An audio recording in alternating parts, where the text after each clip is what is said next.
भारत सरकार ने बजट 2024 में देश के विभिन्न पर्यटन एवं तीर्थ स्थलों के विकास का भी ऐलान किया है। हमने देखा कि कैसे मध्य प्रदेश के उज्जैन में महाकाल कॉरिडोर और उत्तर प्रदेश के काशी में विश्वनाथ कॉरिडोर मोदी सरकार ने बनवाया। असम में कामाख्या कॉरिडोर की तैयारी चल रही है और अब केंद्रीय वित्त मंत्री निर्मला सीतारमण ने ये घोषणा की है कि गया के विष्णुपद मंदिर विश्व स्तरीय तीर्थ स्थल और पर्यटन गंतव्य के रूप में विकसित किया जाएगा। काशी की तर्ज पर ही इसका विकास किया जाएगा। गया के विष्णुपद मंदिर का एक प्राचीन इतिहास है। मंदिर के जिस मौजूदा स्वरूप को हम देखते हैं उसका निर्माण 18वीं शताब्दी में इंदौर की मराठा महारानी अहिल्याबाई होलकर ने करवाया था। यह फाल्गुनी नदी के तट पर स्थित है। गया पवित्र बौद्ध स्थल महाबोधि मंदिर के लिए भी लोकप्रिय है और उसका भी इसी तर्ज पर विकास किया जाएगा। गया को पिंडदान के लिए जाना जाता है। अपने पुरखों के मोक्ष के लिए यहाँ पर पिंडदान की प्रक्रिया पूरी कराई जाती है। विष्णुपद मंदिर में पत्थर पर भगवान श्री हरि के दाहिने पांव का चिन्ह अंकित है, जिसे हम धर्मशिला के रूप में जानते हैं। वैशाली से प्राप्त टेराकोटा की प्राचीन लिखावट से पता चलता है कि विष्णुपद मंदिर 4वीं शताब्दी में भी अस्तित्व में था। बताया जाता है कि अहिल्याबाई होलकर द्वारा इस मंदिर के निर्माण कार्य में 12 वर्ष लग गए थे। साथ ही 3 लाख रुपए का व्यय भी हुआ था। राजस्थान के जयपुर की स्थापत्य कला का भी यहाँ पर प्रदर्शन देखने को मिलता है।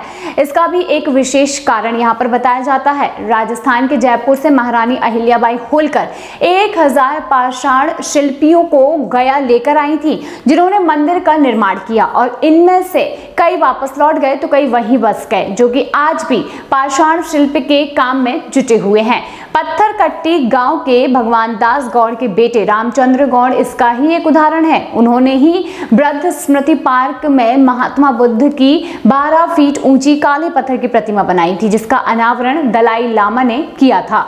बताते चलें कि तांबड़ा पत्थर को तराशकर विष्णुपद मंदिर का निर्माण किया गया था। ये काफी कठोर शिला होती है, जिस पर काम करना मुश्किल होता है। कहते हैं कि चैतन्य महाप्रभु किशोरावस्था में ही इस मंदिर में पहुंचे थे, जहां पर उन्हें ईश्वरपुरी द्वारा दीक्षित किया गया था। पश्चिम बंगाल के नवद्वीप स्थित मायापुर में जन्मे चैतन्य महाप्रभु अपने पिता जगन्नाथ मिश्रा के पिंडदान के लिए गया आए हुए थे और उन्होंने वहां 17 स्थानों पर पिंडदान किया।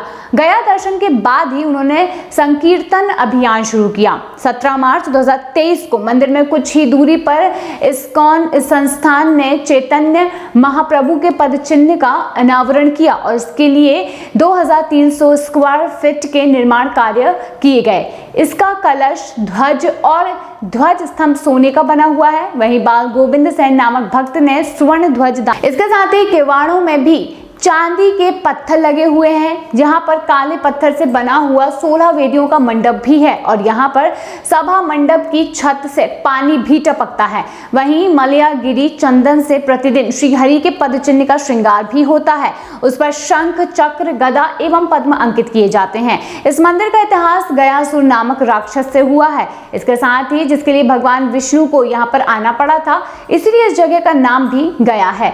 मान्यता है कि गयासुर के शरीर पर ही ये नगर बसा हुआ है। वहीं वायु पुराण की माने तो गयासुर ने कई वर्षों तक सांस रोककर भगवान विष्णु की तपस्या की थी, जिससे कि देवता भयभीत हो गए थे और उसने खुद के सबसे पवित्र होने का वरदान भी मांगा, जिसके बाद उसके दर्शन से सभी को मोक्ष मिलने लगा। अंत में ब्रह्मा के नेतृत्व में देवताओं ने उसका शरीर यज्ञ के लिए मांगा और यज्ञ संपन्न होने के पश्चात इस जगह के अति पवित्र होने का वरदान ब्रह्मा जी ने दिया।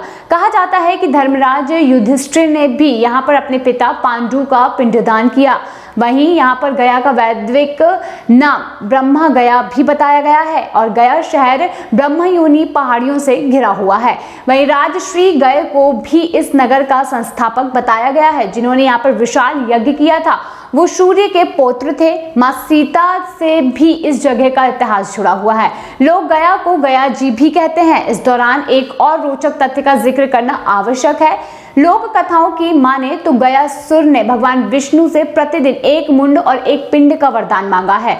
कोरोना महामारी के दौरान भी पंडों ने सुनिश्चित किया कि ये प्रथा टूटने ना पाए। कोरोना के दौरान एक बार जब शमशान घाट में कोई भी शव नहीं जला तो डोम राजा के नेतृत्व में एक पुतले को बांधकर उसका प्रतीकात्मक अंतिम संस्कार किया गया। माना जाता है कि जिस दिन ये परंपरा पूरी नहीं की उस दिन गयासुर जग जाएगा। गया शहर में बचपन गुजारने वाले लोग भी ये बताते हैं कि पूर्व में जब किसी दिन किसी शव का अंतिम संस्कार नहीं होता था तो डमी लाश की शव यात्रा निकाली जाती थी। स्थानीय लोगों ने इस परंपरा को लेकर काफी आस्था भी जताई है। धार्मिक मंत्रों के साथ नकली लाश का ही अंतिम संस्कार किया जाता था। अगर किसी दिन एक भी शव नहीं जला तो ये किया जाता है। फल्गु नदी की धारा भी रेत के नीचे से ही बहती है। पिंडदान के दौरान बालू हटाने पर पानी निकलता है।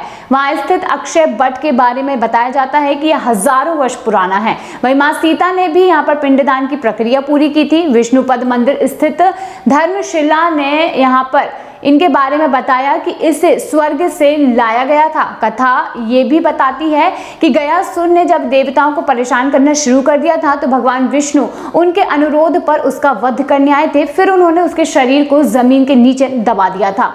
तो इस तरीके से इस मंदिर की जो एक अलग ही एक रूपरेखा है वो देखने को मिलती है। लेकिन यहाँ पर अब मोदी सरकार ने इस बार के बजट में मंदिर को लेकर भी बड़ा बयान दिया है और वहीं इस बार बजट में कॉरिडोर को बनाने को लेकर भी बड़ी बात कही है। तो दोस्तों, इस बार के बजट को लेकर आपके मन में क्या कुछ है, कमेंट सेक्शन में जरूर बताइए।